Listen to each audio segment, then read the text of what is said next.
श्री कृष्ण कहते हैं जो होता है अच्छे के लिए होता है। कभी कभी विपरीत परिस्थितियां हमारी वर्तमान स्थिति को अच्छा करने के लिए आती है। मन चंचल होता है, ये इधर उधर भागता है और किसी भी कार्य की एकाग्रता का दुश्मन है। लेकिन यदि यह व्यक्ति के वश में हो जाए तो इससे अच्छा कोई मित्र नहीं है। इसीलिए मन को एकाग्र करना जरूरी है और मन को एकाग्र करने के लिए बस थोड़े से प्रयास और अभ्यास की जरूरत होती है। भगवान कहते हैं मेरे लिए ना कोई घृणित है, ना कोई मित्र, ना ही कोई प्रिय है, ना कोई निर्धन है, ना ही कोई धनी है। बस जो भक्ति भाव के साथ मुझे याद करते हैं मैं उनका हूं और वो मेरे। श्री कृष्ण कहते हैं वो किसी के भाग्य के निर्माता नहीं है, व्यक्ति खुद ही अपना भाग्य लिखता है। आप जैसा बीज बोएंगे आप वैसा ही फसल काटेंगे, आप जैसा कर्म करेंगे आपको वैसे ही परिणाम मिलेंगे। यदि विद्यार्थी मन लगाकर पढ़ाई करेंगे तो परीक्षा में सफल होंगे। इसीलिए हर व्यक्ति का भाग्य भी तभी बदलेगा जब वो अपना कर्म करेगा। भ्रम और संदेह से परे जब भगवान आपसे प्यार करते हैं तो आप हर चीज से प्यार करते हैं। श्री कृष्ण कहते हैं कभी खेत में किसी किसान को खेती करते देखा है? वो उसे सींचता है, उसे जोतता है, पशु पक्षियों से खेत की फसल की रक्षा करता है। परंतु एक बात का वो सबसे विशेष ध्यान रखता है कि कहीं खेत में खरपतवार ना उग जाए, क्योंकि एक खरपतवार खेत की सारी फसल को नष्ट कर सकती है। ठीक उसी प्रकार यदि वंश की कोई संतान खोटी निकल जाती है तो वो समूचे वंश का सर्वनाश कर देती है।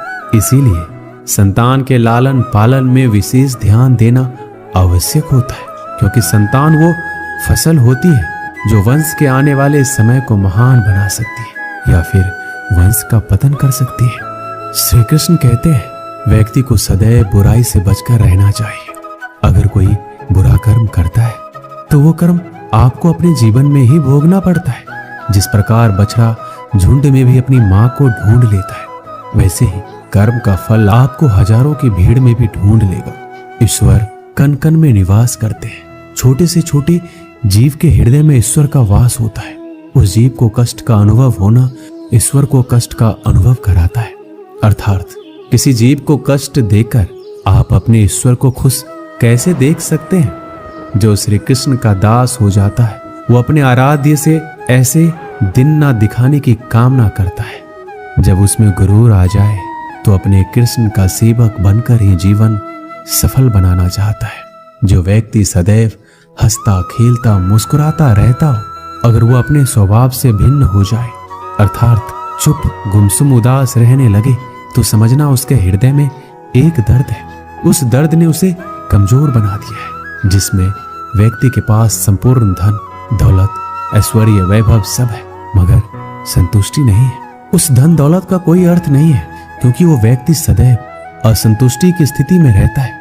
जिसके पास संतुष्टि है वो थोड़े में भी संतुष्ट रहता है। जब आप कोई बुरा कार्य करते हो या अच्छा कार्य करते हो आपको लगता है कोई देख नहीं रहा है, लेकिन आप ये क्यों भूल जाते हैं आप जो भी कुछ कर रहे हैं भगवान की दृष्टि सदैव आप पर बनी हुई है।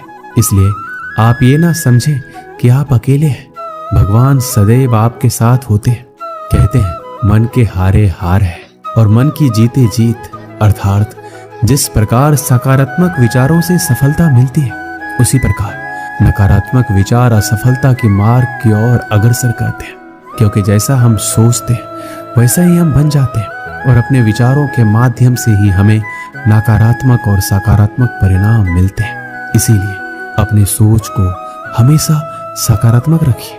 मनुष्य ही एक ऐसा प्राणी है जो कर्म करता है, इसलिए कर्म करना प्रत्येक व्यक्ति का धर्म भी है। धर्म करने वाला व्यक्ति ही कर्मवीर कहलाता है। इसीलिए कर्म करते रहना खाली बैठे रहने से बेहतर होता है। श्री कृष्ण कहते हैं अगर आपको याद ही नहीं कि गुच्छे की कौन सी चाबी ताले को खोल सकती है, फिर भी आप लगातार ताले को खोलने का प्रयास करते रहते हैं, फिर भी वो ताला नहीं खुलता है। अधिकतर लोग ऐसी परिस्थिति में अपनी आशा खो बैठते हैं। उन्हें लगता है कहीं चाबी खो गई है और वो तिलमिला जाते हैं, क्रोधित हो उठते हैं। परंतु उस समय धैर्य रखें, क्योंकि गुच्छे की अंतिम चाबी ताला खोल सकती है। कुल्हाड़ी का अंतिम प्रहार वृक्ष को काट के गिरा देता है, परंतु क्या सत्य में कुल्हाड़ी का अंतिम प्रहार वृक्ष को काट कर गिरा देता है? आपको आपका लक्ष्य दिला देता है? नहीं, आपका निरंतर प्रयत्न ही आपको सफलता दिलाता है। जब आपका मन निराश हो, अपने कार्य में दोगुनी उत्साह से जुट जाइए, क्योंकि अनावरत बहता जल ही कठोर चट्टान को काट सकता है।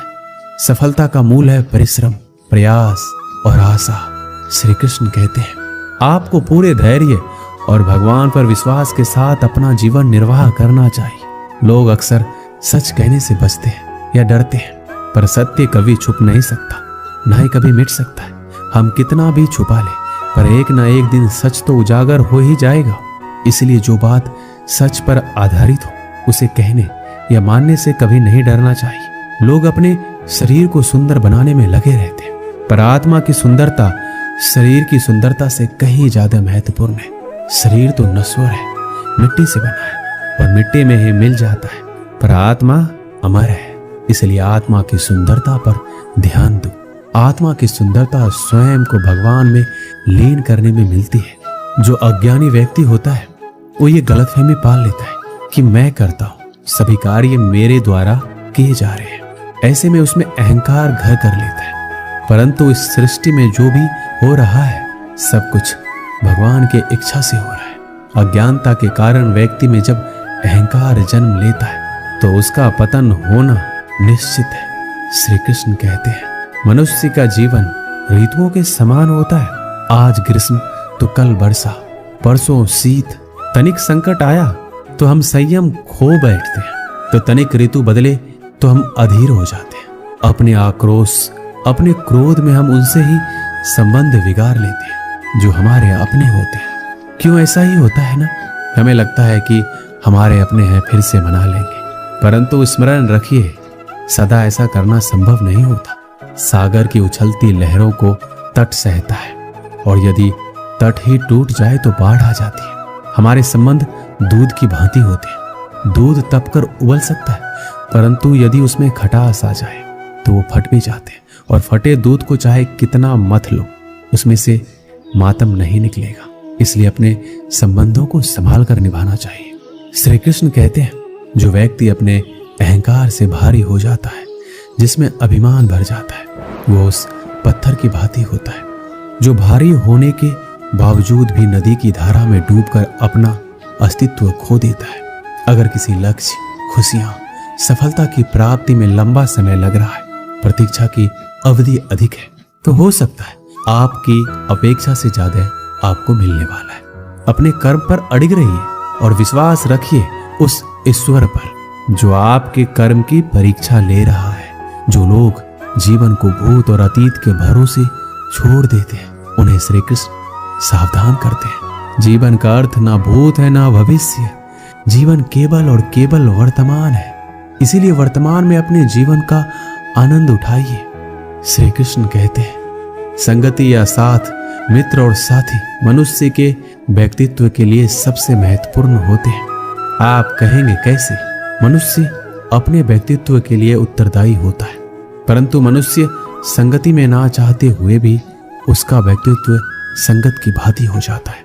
मान लीजिए एक पात्र में जल, दूसरे में दूध है और तीसरे में मलिन कीचड़ रखा हुआ है।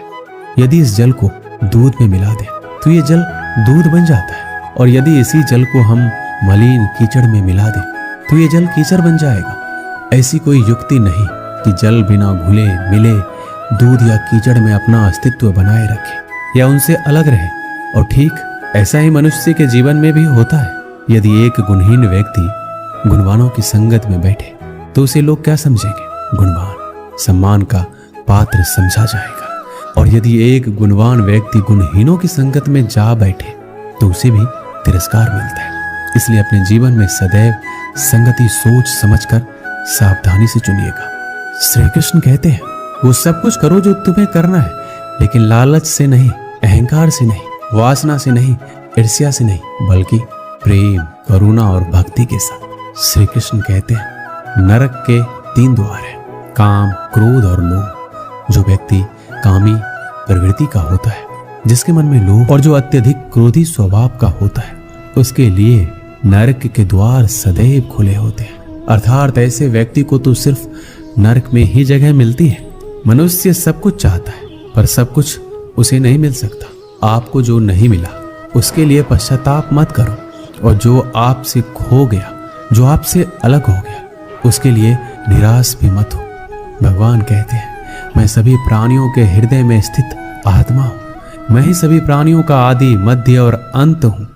समय एक सा नहीं रहता। आज दुख है तो कल सुख भी आएंगे, और सुख के बाद दुख आना भी स्वाभाविक है। श्री कृष्ण कहते हैं, मनुष्य भी बड़ा विचित्र प्राणी है। अपने से नीचे के स्तर के लोगों को हीन की दृष्टि से देखता है, उनका उपहास उड़ाता है, उनसे बार बार कहता है कि तुम्हारा कुछ नहीं हो सकता, तुम भविष्य में कुछ नहीं कर पाओगे। जब मनुष्य के पास धन, संपत्ति, मान, सम्मान होता है तो दूसरों का आदर नहीं करता, परंतु वो एक बात भूल जाता है कि उससे भी अधिक शक्तिशाली कोई अस्तित्व में है, और वो है समय। समय अपना चक्र कब बदलेगा ये कोई नहीं जानता। समय अपनी करवट कब लेगा ये कोई नहीं जानता। कोयला भी समय के साथ हीरे में परिवर्तित हो जाता है। इसीलिए जीवन में कभी भी किसी का उपहास नहीं उड़ाना चाहिए।